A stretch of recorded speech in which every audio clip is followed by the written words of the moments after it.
আসসালামু আলাইকুম ওরহমতুল্লাহ। প্রিয় দর্শক, বাংলাদেশ আজ গভীর সংকটের সম্মুখীন। এক অনাকাঙ্ক্ষিত বন্যার কারণে বাংলাদেশের একাংশ প্রায় পানিতে নিমজ্জিত। বাংলাদেশে ফেনী, নোয়াখালী এবং কুমিল্লা থেকে শুরু করে প্রায় 20টি জেলার উপরে নেমে এসেছে এই অনাকাঙ্ক্ষিত বন্যা। ফলে জনজীবন হয়ে গিয়েছে বিপর্যস্ত। ছোট ছোট শিশু সন্তান থেকে শুরু করে বয়স্কদের জীবনে নেমে এসেছে দুঃসহ যন্ত্রণা, কষ্ট এবং বেদনা। তাদেরকে অমানবিক জীবনযাপন করতে হচ্ছে। মূলত ভারতের অসহযোগিতার কারণে এবং ভারত থেকে নেমে আসা পানির কারণেই ইতিহাসের এই ভয়াবহতম বন্যার সৃষ্টি হয়েছে। যে ভারত 1971 সালে বাংলাদেশের মুক্তিযুদ্ধ অর্জনে সহযোগিতা করেছিল এবং নিজেদেরকে বাংলাদেশের বন্ধু রাষ্ট্র হিসেবে জাহির করত, মুক্তিযুদ্ধ পরবর্তী বা স্বাধীনতা পরবর্তী এই বাংলাদেশের সাধারণ মানুষের কাছে দিবালোকের মতো এটা প্রতীয়মান হয়েছে যে ভারত বাংলাদেশের কখনোই কোনো বন্ধু রাষ্ট্র নয়। কেননা ভারত বিভিন্নভাবে বাংলাদেশকে শাসন এবং শোষণ করে আসছিল এবং বাংলাদেশের আভ্যন্তরীণ বিষয়ে অত্যন্ত নগ্নভাবে হস্তক্ষেপ করে আসছিল। ভারত বাংলাদেশে এমন সরকার প্রতিষ্ঠা করতে চাচ্ছিল যে সরকারগুলো তাদের স্বার্থ রক্ষা করবে। গত 15 বছরে আমরা দেখেছি যে স্বৈরাচার শেখ হাসিনা সরকারটি শুধুমাত্র নিজেদেরকে ক্ষমতায় থাকার বিনিময়ে বাংলাদেশকে ধীরে ধীরে এবং ধাপে ধাপে ভারতের কাছে বিক্রয় করে দিয়েছে। ফলে বাংলাদেশ যেন অস্তিত্বহীনতার দিকে যাচ্ছিল এবং পরাধীনতার শৃঙ্খলা আবদ্ধ হতে চলছিল। দেরিতে হলেও দেশের ছাত্র এবং জনতা এটা রুখে দিয়েছে। আর ভারত হয়তো এখানেই অসন্তুষ্ট হয়ে এই দেশের সাধারণ মানুষের উপর বদলা নেওয়ার জন্য এরকম কৃত্রিমভাবে বন্যা সৃষ্টি করতে পারে বলে প্রতীয়মান হচ্ছে। এছাড়া ভারত বাংলাদেশের সামাজিক, রাজনৈতিক, অর্থনৈতিক, ধর্মীয়, সাংস্কৃতিক সব বিষয়ে এমনভাবে হস্তক্ষেপ করছে যে আজকের এই ভিডিওতে সব কিছু কভার করা সম্ভব নয়। আজকের এই ভিডিওতে আমরা দেখব যে ভারত বাংলাদেশের নদীগুলোকে কিভাবে শাসন এবং শোষণ করে আসছে। আমরা যদি ভারতের ভৌগোলিক অবস্থান দেখি, আমরা দেখব যে ভারতের 9টি প্রতিবেশী রাষ্ট্র রয়েছে। কিন্তু অত্যন্ত পরিতাপের বিষয় এটা যে আকারে বড় হলেও ভারত রাষ্ট্রটির যে রাজনীতিবিদরা রয়েছে তাদের মন মানসিকতা এত ছোট যে দু একটি প্রতিবেশী রাষ্ট্র ছাড়া কোনো প্রতিবেশী রাষ্ট্রের সাথেই ভারতের কোনো ভালো সম্পর্ক নেই। আফগানিস্তান থেকে বিতাড়িত হয়েছে, নেপাল থেকে বিতাড়িত হয়েছে, মালদ্বীপ থেকে তারা বিতাড়িত হয়েছে এবং এটা আমাদের এখন কর্তব্য যে এই ভারতকে বাংলাদেশ থেকে বিতাড়িত করতে হবে শুধুমাত্র বাংলাদেশের সার্বভৌমত্ব রক্ষার জন্য, বাংলাদেশকে স্বাধীন রাখার জন্য, বাংলাদেশের ভালোর জন্য। আমরা যদি ভারত কীরকম দেশ এটা যদি আমরা জানতে চাই তাহলে আমরা দেখব যে ভারতের দীর্ঘদিনের বন্ধু যে রাশিয়া, তার যে পররাষ্ট্রমন্ত্রী ল্যাভরভ রয়েছে, 2023 সালে যখন ইউক্রেন রাশিয়ার যুদ্ধ শুরু হয় ল্যাভরভ ভারত সফর করে এবং তাকে প্রশ্ন করা হলে সে প্রশ্নের উত্তরে বলে যে ভারত এমন একটা দেশ, তাদেরকে যদি কেক খাইতে দাও সে তো কেক খাবে, আবার যাওয়ার সময় কেক নিয়েও চলে যাবে।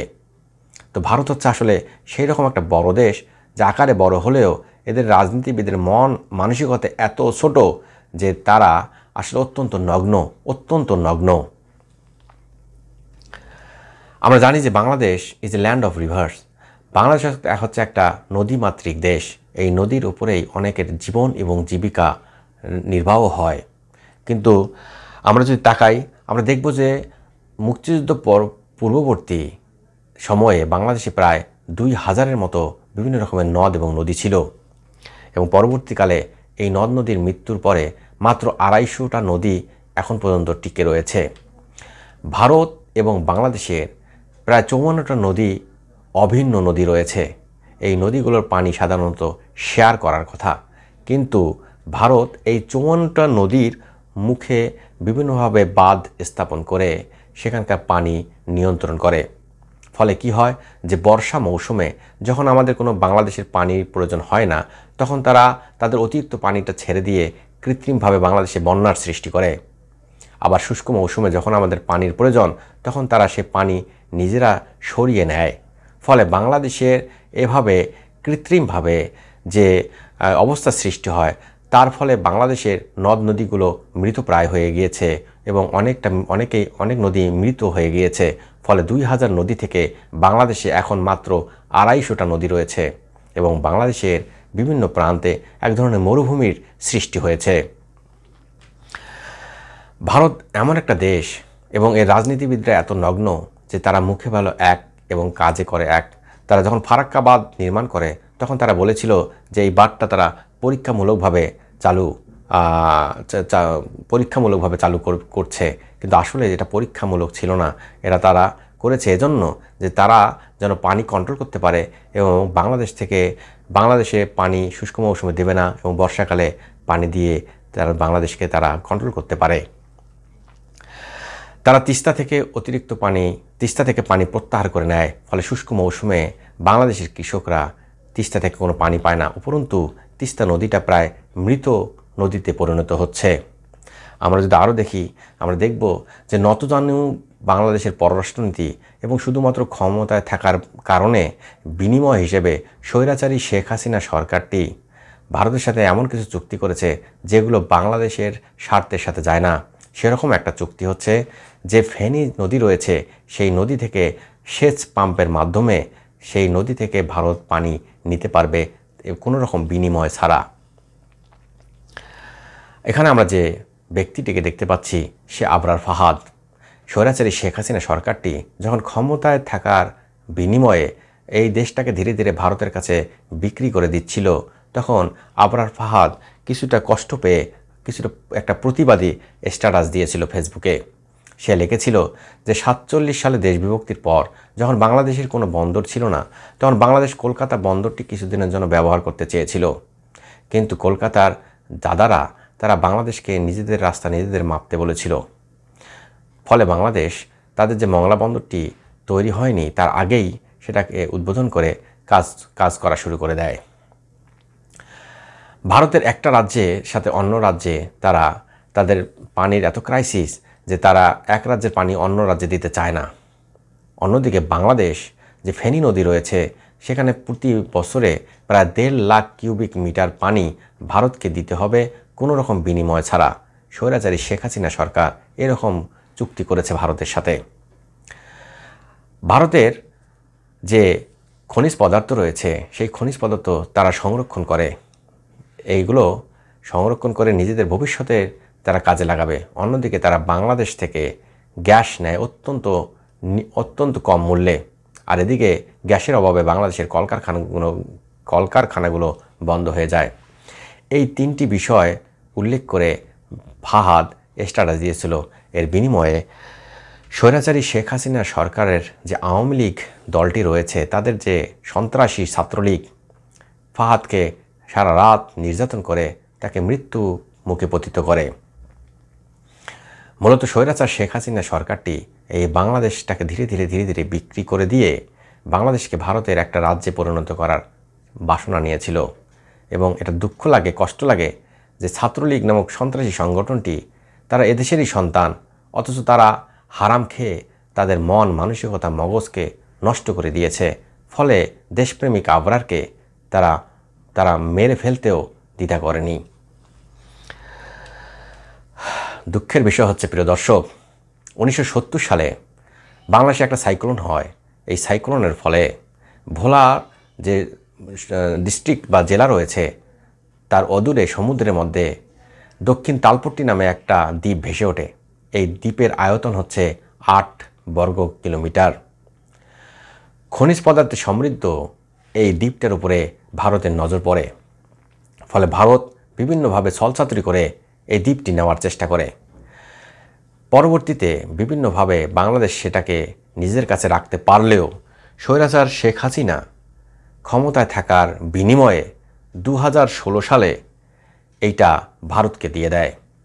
অন্যদিকে বাংলাদেশে এসে তারা বলে যে তারা সমুদ্র বিজয় করেছে, আর এর মাধ্যমে যে আওয়ামী লীগ দলটি, ছাত্রলীগ এবং তাদের বিভিন্ন অঙ্গ সংগঠন অত্যন্ত নগ্নভাবে সমুদ্র বিজয়ের এইটা প্রচার করে এবং নগ্নভাবে সেটার উৎসব করে। অথচ দক্ষিণ তালপট্টির যে 8 বর্গ কিলোমিটারের দ্বীপটা রয়েছে তারা সেটা ভারতের কাছে হস্তান্তর করে এবং বাংলাদেশের একটি অংশকে বিকিয়ে দেয়। ভারত মুখে বলে এক আর কাজে করে এক। তাদের মুখের এবং কাজের কথার কোনো মিল নেই। তারা যেমন বলছে যে ফারাক্কাবাদ পরীক্ষামূলকভাবে তারা চালু করেছে, ঠিক এমনিভাবে বাংলাদেশে যে বর্তমানে ভয়াবহতম বন্যার সৃষ্টি হয়েছে এই পানি প্রবাহের মাধ্যমে, তারা বলতেছে এই ডুম্বুরা বাঁধ নাকি অটোমেটিক খুলে গিয়েছে, কিন্তু পক্ষান্তরে এটা নয়। আসলে তারা এই বাংলাদেশকে বোঝাতে চায় যে তারা আসলে কতটা শক্তিশালী এবং চাইলে বাংলাদেশের কত ক্ষতি করতে পারে। এখন আমাদের বুঝতে হবে যে ভারতের উদ্দেশ্য কী। প্রিয় দর্শক, সম্প্রতি বাংলাদেশকে আমরা ভারতের একটা রাজ্য থেকে নিজেদেরকে রক্ষা করতে পেরেছি, কিন্তু স্বাধীনতা অর্জনের চেয়ে স্বাধীনতা রক্ষা করা অত্যন্ত কঠিন। ভারত একটা বৃহত্তম শক্তি দেশ এবং এটা আমাদের 3 দিকে অবস্থিত। তারা আসলে বিভিন্নভাবে এই বাংলাদেশকে তারা একটা নতজানু পররাষ্ট্র নীতি নেওয়ার জন্য এরকম চাপ দিয়ে আসবে। তারা কখনো পানি ছেড়ে দেবে, কখনো বর্ডারে হত্যা করবে এবং বিভিন্ন কাজে তারা অসহযোগিতা করবে। মূলত যখন আলোচনার টেবিলে বসা হবে তখন তারা বুঝায় দেবে যে দেখো আমি চাইলে কত কী করতে পারি। আমাদের এগুলো বিষয় মাথায় রেখে তাদের সাথে অত্যন্ত স্ট্রিক্টভাবে আমাদের পররাষ্ট্রনীতি সাজাতে হবে। এবং এক্ষেত্রে আমাদের কি করণীয়? আমাদের অবশ্যই অনেক কিছু করণীয় রয়েছে। আমাদের এবার যে অভিজ্ঞতা হলো, ভবিষ্যতে যেন এরকম অবস্থার সৃষ্টি না হয় এজন্য আমাদের কর্মপরিকল্পনা ঠিক করতে হবে। বাংলাদেশের নদীগুলো এবং নদগুলো যে নাব্যতা হারিয়ে ফেলেছে, এই নাব্যতা আমাদের ফিরিয়ে নিয়ে আসতে হবে। ফলে নদীগুলো ব্যাপক পরিমাণে ড্রেজিং করতে হবে। এজন্য বাংলাদেশের যে ছাত্র সমাজ রয়েছে সবাইকে কাজে ইনভলভ করতে হবে 2 মাস 3 মাস করে। তাহলে প্রথম কাজ হচ্ছে আমাদের সব নদীগুলোকে ড্রেজিং করে তার নাব্যতা ফিরিয়ে নিয়ে আসতে হবে, যেন বাংলাদেশে অতিরিক্ত পানি আসলে সেই পানিগুলো দ্রুত এই সমস্ত নদ নদী ধারণ করতে পারে এবং এর মাধ্যমে সেটা বে অফ বেঙ্গল বা বঙ্গোপসাগরে গিয়ে পতিত হয়।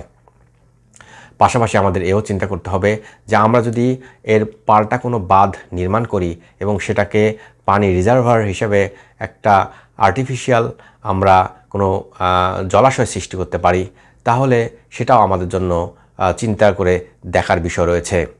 জাতির এই ক্রান্তি লগ্নে আমাদের সকল ভেদাভেদ দূরে রেখে আমাদের বন্যার্তদের পাশে দাঁড়াতে হবে।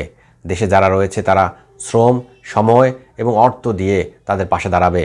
আর যারা বিদেশে রয়েছে তারা বেশি বেশি সাহায্য পাঠাবে এবং সরকারকে বেশি বেশি রেমিটেন্স পাঠাবে।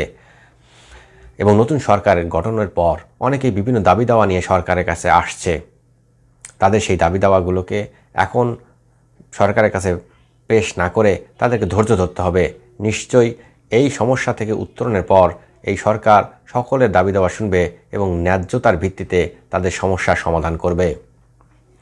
প্রিয় দর্শক, ভারতের কর্মকাণ্ডে এটা প্রতীয়মান হয় যে ভারত আমাদের বন্ধুপ্রতিম রাষ্ট্র নয়। তাই একজন সচেতন বাংলাদেশের নাগরিক হিসেবে আমাদের উচিত হবে সর্ব অবস্থায় থেকে ভারতের প্রোডাক্ট বর্জন করা এবং ভারতের সব কিছুকেই আসলে বর্জন করা উচিত এবং চেষ্টা করা উচিত। যদি আমরা সত্যিকারের বাংলাদেশি হই এবং আমাদের বাংলাদেশি দেশপ্রেমে উদ্বুদ্ধ থাকি, নিশ্চয়ই দেশপ্রেম ইমানের অঙ্গ। আজকের এই ভিডিওটিতে আমরা দেখলাম যে ভারত কীভাবে বাংলাদেশের নদী এবং নদীগুলোকে শোষণ এবং শাসন করে আসছে। ভবিষ্যতে আমরা ভিডিওতে দেখব যে ভারত বাংলাদেশের রাজনীতি, অর্থনীতি, সমাজ, সংস্কৃতি এবং ধর্ম সবগুলোকে কিভাবে শোষণ এবং শাসন করে আসছিল এবং সেক্ষেত্রে আমাদের করণীয় কী। সে পর্যন্ত সবাই ভালো থাকবেন, দোয়া রাখবেন। আবার দেখা হবে নতুন কোনো ভিডিও নিয়ে। আসসালামু আলাইকুম ওয়া রাহমাতুল্লাহি ওয়া বারাকাতুহু।